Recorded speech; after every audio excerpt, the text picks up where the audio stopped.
O Brasil gerencia mal a água que tem disponível para o consumo. A constatação foi feita em audiência pública na Comissão de Integração Nacional.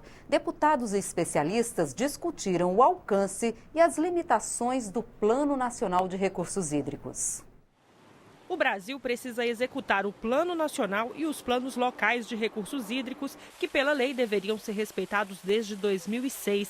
Eles contêm regras e ações planejadas para garantir o bom uso e evitar desperdícios deste bem tão precioso. Sem água, não há produção de alimentos. De acordo com a Embrapa, a agricultura é responsável por cerca de 80% da água consumida no país.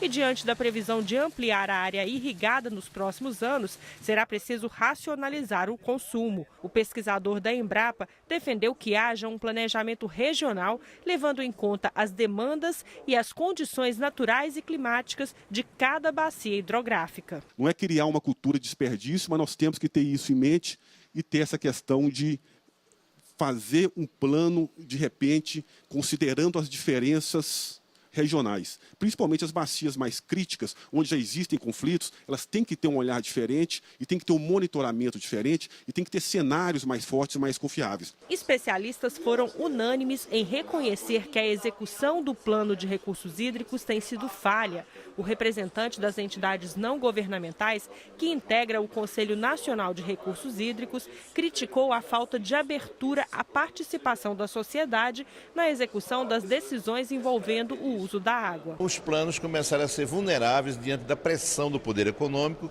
e os interesses corporativos que se aglutinam dentro do Estado para garantir interesses, às vezes não de todos, mas de grupos de interesse que se institui de maneira mais organizada. Para a gerente de recursos hídricos do Ministério do Meio Ambiente, a execução do último plano de recursos hídricos foi falha na definição de metas e responsabilidades.